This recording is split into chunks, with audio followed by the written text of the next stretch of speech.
Hello. Today we'd like to introduce SARTA's grant manager, Debbie Swickard. Hello, Debbie. Good morning, Jack. Could you tell us a little something about your career here at SARTA? Well, it's been interesting. I started as a temp in the finance department, and I was hired on as the finance manager, department manager, and after a few years in that position, our grants manager left, and we needed to fill the position. So I took that position, and I've been doing it ever since. I've been with SARTA for going on 9 years now, so it's been an adventure. The journey has been really great. I think it's a great place here, and you're right, it is an adventure. Can you tell us something about how grants are used at SARTA? Okay. We have several different types of grants. They fall into two different categories. We have one formula grant, and that's given to agencies every year, depending based on a formula of how much ridership that they had the previous year. So it's a small amount of money, and it's used for basically operating the facility and operating our service. Then you have what's called a discretionary grant, and that's just what the name implies. Depending on the funding source, whether it's federal, state, or environmental protection agency, that money is designated to be used only in certain areas, like operating or shelters or purchasing buses. And you can't use that money for anything else. So if you get X amount of dollars to purchase a bus, and you don't use all of those dollars on a bus, that money can't be used elsewhere. That is correct. We have had that happen where we've done a bus order, and then during that process of getting that bus, the prices come down, and then when we get the bill for it, we don't owe as much as we thought we were going to owe. So that money we can save and put on another bus order. Okay. So SARTA has different types and sizes of buses. Can you explain to us what they are? Okay.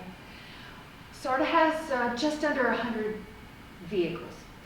And those vehicles range anywhere from less than 30 feet, which like our MV1s that we use for paratransit, all the way up to our 40-foot vehicles.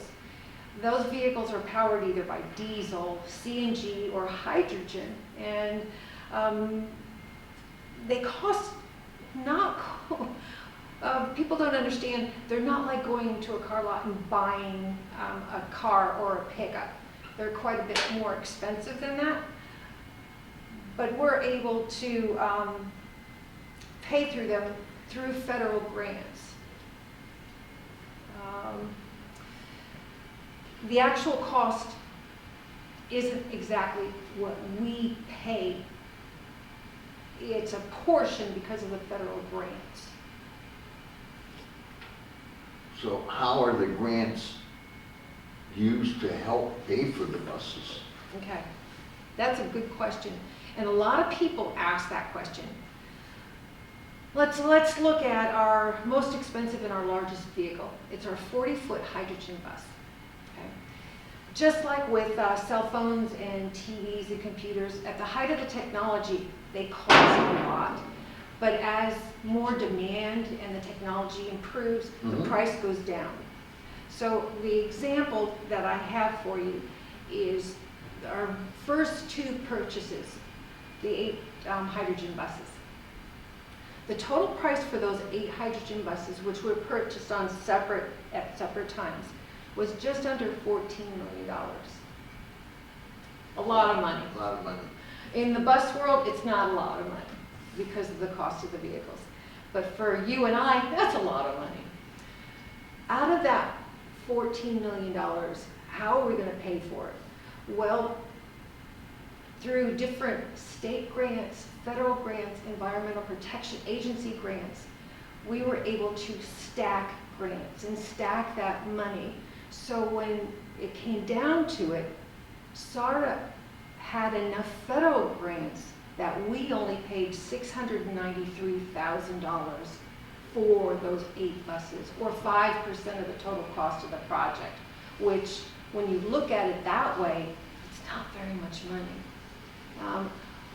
Our portion that we paid for, or the local match, is derived from the people that ride the buses, from the fares that we get from the riders, and also from our sales tax levy, which is 0.25%.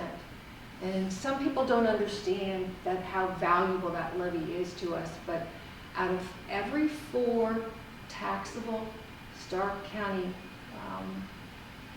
purchase, SARTA gets 1 penny. So out of $4, we get 1 penny. And that's used going forward for our purchases. That's where that 600 and some $1,000 came Yes, from. yes. So to break it down, it's like if I went to the car lot and bought a $40,000 car, and if I had enough grants, I could end up paying $3,000 or $4,000 for that $40,000 car, Exactly. and the grants would take care of the rest of it. Exactly. Which is very beneficial to the public here in Stark County. Yes, it is. That's great. Well, that sounds like a lengthy process. So how long would it take to get a new bus? Another good question. From the time that we submit an application for a discretionary grant to the time that's awarded and the time that we would actually receive that bus could be anywhere from 2 to 2.5 years. It's not like going to a car lot and finding that vehicle that you want to purchase and paying for it and driving it home. When the awards are done and the process is completed and we can notify the manufacturer we want to purchase these vehicles, we put our request in, our order in, that's when the vehicles start to be produced. And it takes anywhere from, like I say, anywhere from 2 to 2.5 years between the time we've got the award in to the time the vehicle is actually on the road. So it gives time, if we don't have funds, it gives us that time to build up funds in order to pay our local match.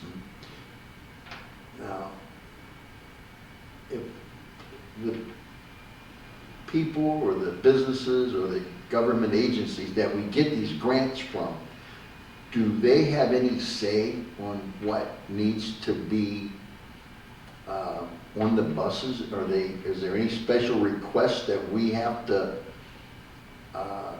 observe or required to do when we purchase these buses? Oh, you've got some really good questions, Jack. Yes. In short form. For a little bit more information on that, any transit agency that receives federal funding, or even our subrecipients who receive federal funding and can purchase off the state grant, we can only buy vehicles from what FTA is qualified as, what they say is TVMs. They're transit vehicle manufacturers, and they are approved. So we can't go to a car lot down the street and go, we want this one. If they're not on that list, we can't buy from them. I see. There's also Buy America restrictions that we have to have so much of the vehicle manufactured in the U.S. There are all kinds of regulations that we have to go through. So to answer your question, it's not as simple as just saying, we like that one, that's the one we want. No.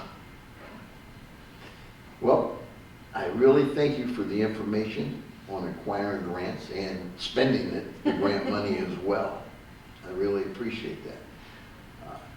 Thank you. I enjoy the time to be able to explain how and why we do what we do, because some people don't understand.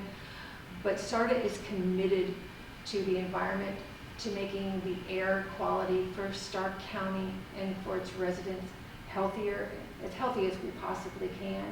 We're dedicated to the environment, and we want to make sure that every vehicle that we have in our fleet is safe, and we can give our riders the best and safest service that we possibly can. Well, I really appreciate you being here and telling us a little about discretionary grants. I know SARTA has a lot of other projects going. Would you mind if we interview you another time so you can inform us about the other grants that we use and how that money helps pay for the projects that SARTA is doing around Southeast, actually around the whole county? Yeah, I'd be more than happy to come back. Just let me know when. Thank you, Ms. Debbie Swickard. Appreciate your presence here You're and welcome. answering some of our questions. I hope you understood a little better about grants at SARTA, and we'll see you next time with Debbie Swickard. Bye.